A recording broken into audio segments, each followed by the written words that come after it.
Welcome students.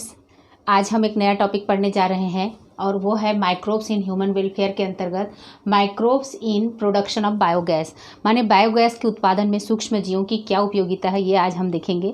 Biogas क्या है?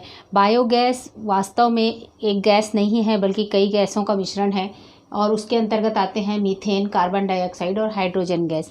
तो सूक्ष्म जीव जो होते हैं अपने उपापचयी क्रियाओं के फलस्वरूप अंतिम उत्पाद के रूप में गैसों का उत्पादन करते हैं। हम देख चुके हैं पिछले घरेलू उत्पाद के रूप में या फिर औद्योगिक उत्पादों के रूप में गैसों का निर्माण होता था। उसमें जैसे पनीर के निर्माण में कार्बन डाइऑक्साइड का निर्माण हो रहा है, या फिर इडली डोसा के निर्माण में कार्बन डाइऑक्साइड गैस का निर्माण होता था, एथिल एल्कोहल और कार्बन डाइऑक्साइड का, है ना। लेकिन कुछ ऐसे बैक्टीरिया जैसे एनारोबिक या अवायवीय बैक्टीरिया होते हैं जो अपने अंतिम उत्पाद के रूप में कार्बन डाइऑक्साइड गैस ही नहीं निकालते बल्कि उसके साथ साथ मीथेन और हाइड्रोजन गैस भी निकालते हैं और वो सेलुलोजीय पदार्थों पर अपना कार्य करते हैं। सेलुलोजीय पदार्थों पर को डाइजेस्ट करते हैं और उसके फलस्वरूप वो कार्बन डाइऑक्साइड और हाइड्रोजन के साथ साथ वो बड़ी मात्रा में मीथेन गैस को भी उत्पन्न करते हैं।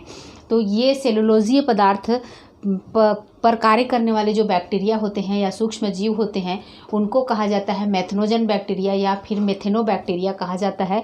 और इन्हीं के द्वारा बायोगैस का उत्पादन होता है। और बायोगैस वास्तव में एक गैस नहीं है, कई गैसों का मिश्रण है, 3-4 गैसों का, जैसे मीथेन है, कार्बन डाइऑक्साइड है और हाइड्रोजन है।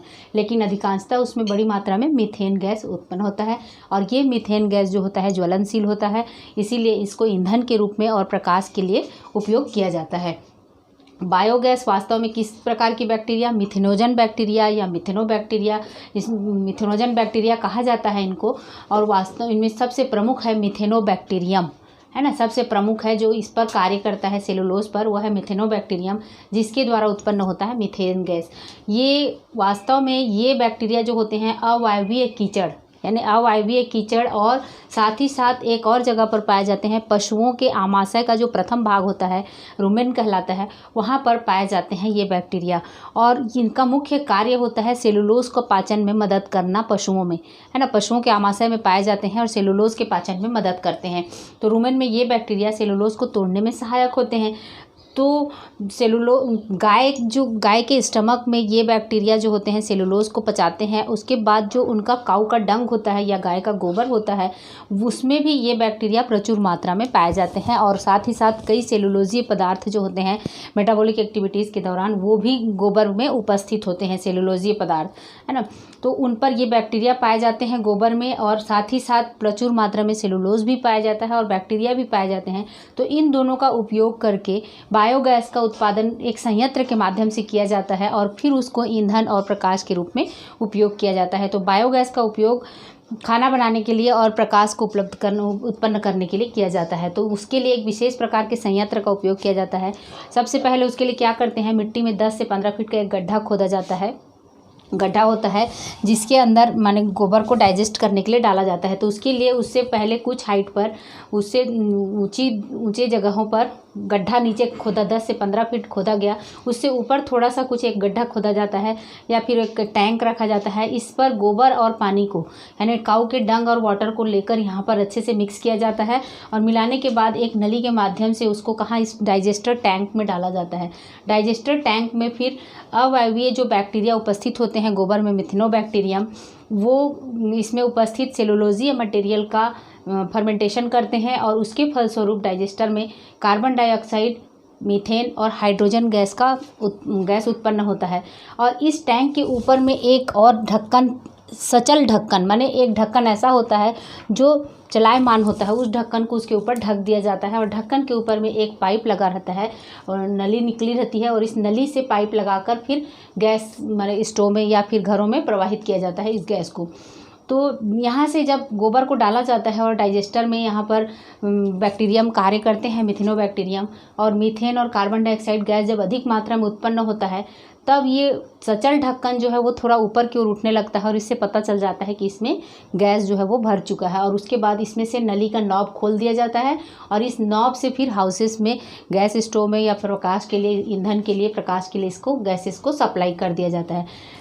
जब गैस सप्लाई हो गया है उसके बाद भी यहाँ पर काऊ माने गोबर का जो बचा हुआ पदार्थ है, स्लज जिसको कहा जाता है, ये बचा हुआ है उसको एक नली के माध्यम से एक दूसरे टैंक में इकट्ठा कर लिया जाता है और यहाँ से फिर इसको खेतों में है ना, खेतों में इसको फर्टिलाइज़र के रूप में या खाद के रूप में उपयोग किया जा सकता है। तो बायोगैस के द्वारा, बायोगैस संयंत्र से बिजली और ईंधन और प्रकाश का ही उपयोग नहीं किया जाता है, बल्कि उसके बचे हुए जो स्लज होते हैं वो फील्ड में उपयोग किए जाते हैं फर्टिलाइज़र के रूप में। तो इस तरह से गाय के गोबर को पूरी तरह से उपयोग कर लिया जाता है। तो भारत में सबसे पहले बायोगैस टेक्नोलॉजी का विकास भारतीय कृषि अनुसंधान संस्थान IARI, Indian agricultural research institute, और साथ ही साथ खादी एवं ग्रामीण उद्योग आयोग यानी khadi and village industries commission KVIC का विशेष योगदान है। इन्हीं ने इस टेक्नोलॉजी को भारत में विकसित की है। और साथ गांव, ज़्यादातर बायोगैस संयंत्रों का निर्माण ग्रामीण एरिया में ज़्यादा किया गया है, क्योंकि वहाँ पर अधिक गाय जो है पाले जाते हैं अधिक मात्रा में, और गोबर उपलब्ध रहता है, जिसके कारण ये गोबर संयंत्र या गोबर गैस संयंत्र, इस गैस को बायोगैस को गोबर गैस भी कहा जाता है। क्यों कहा जाता है? क्योंकि गोबर के द्वारा ये गैस जो है वो उत्पन्न किया जाता है, इसीलिए इसका नाम गोबर गैस भी पड़ा है।